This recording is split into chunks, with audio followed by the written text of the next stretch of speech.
Hashtag the unwinding. Hello everyone. Before we dive into today's story, don't forget to hit that subscribe button and click the bell icon so you never miss an update. Now, let's get into the tale.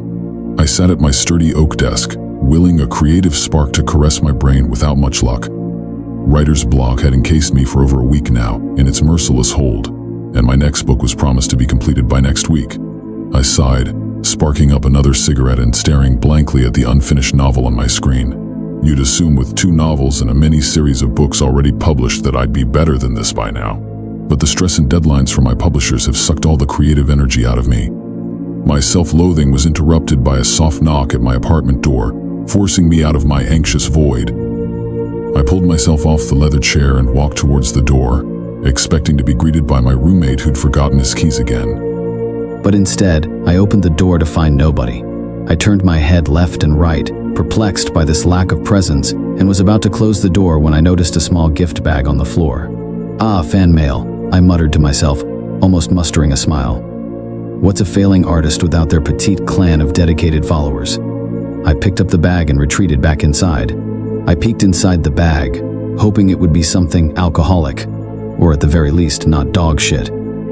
A beige circular object peeked back at me. I reached in to inspect it, holding it up. It was a wooden carousel, decorated with jet black horses. Underneath it was a winding mechanism. A music box, how unusual, I thought to myself, carrying the carousel with me back to my desk. Well, let's see if a soft tune can ignite my mind. I began winding the bass, setting it down next to my laptop to hear an unfamiliar distorted melody.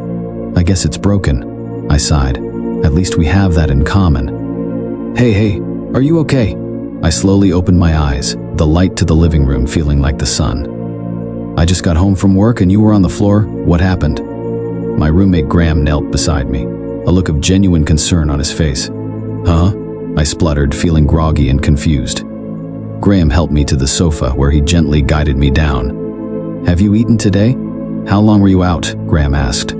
I glanced at the clock, rubbing my neck. About 3 hours. Graham walked to the kitchen to pour me a glass of water. You need to take better care of yourself, he told me sternly.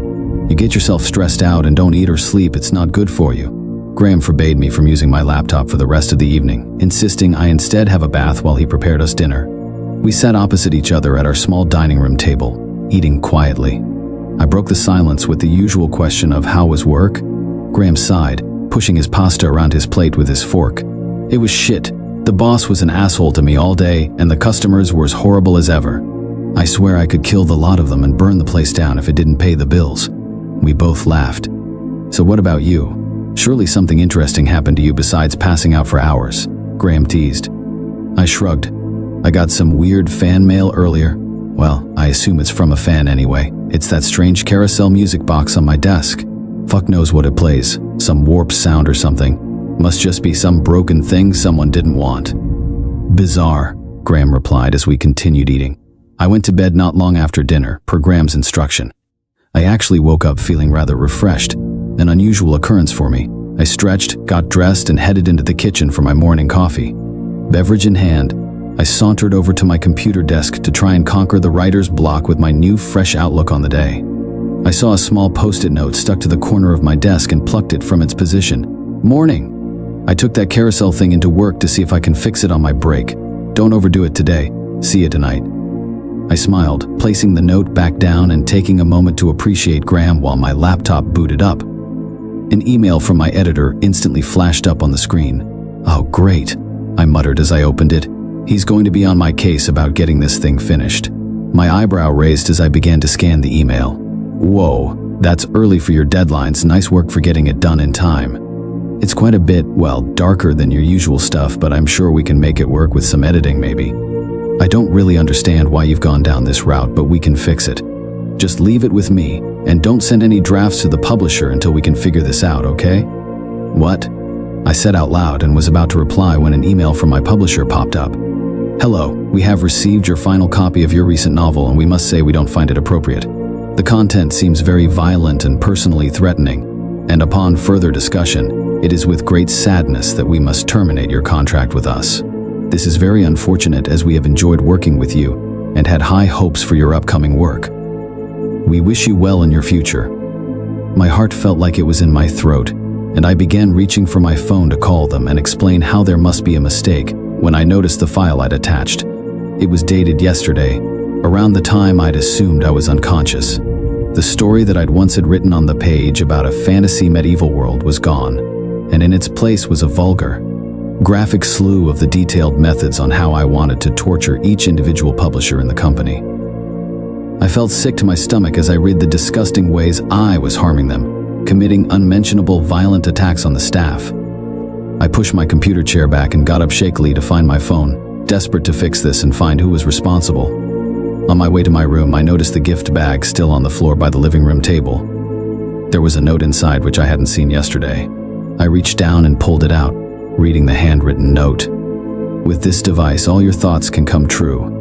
An artist can paint whatever image is in their mind. A chef can cook any dish they envision. A writer can put to words all the thoughts scattered in their head.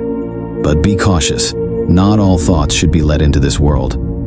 My eyes widened as I pieced together what this meant. I dropped the note and ran for my room to get my phone, but a loud knock at the door stopped me in my tracks.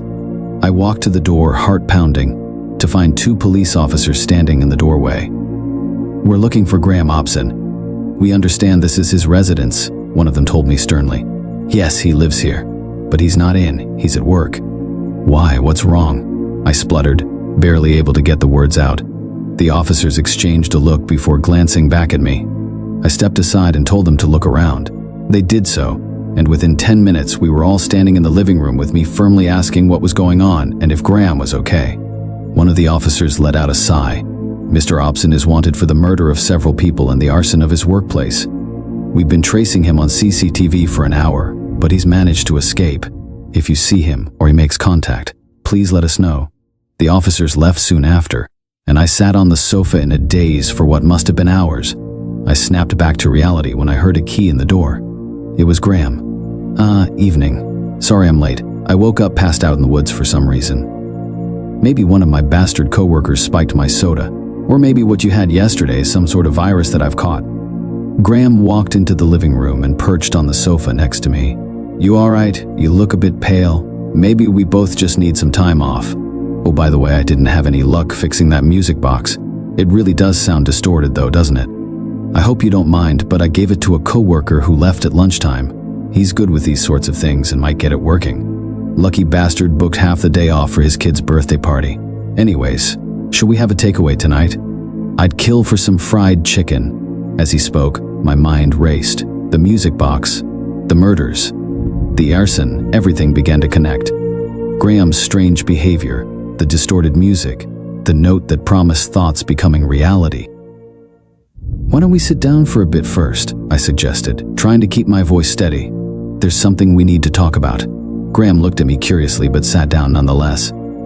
I took a deep breath and began to explain everything. The emails, the police visit, the note from the music box. His face remained neutral, listening intently. When I finished, he simply chuckled, a low, eerie sound that sent shivers down my spine. "Oh, dear friend," he said softly, "you have no idea how right you are. That box, it does.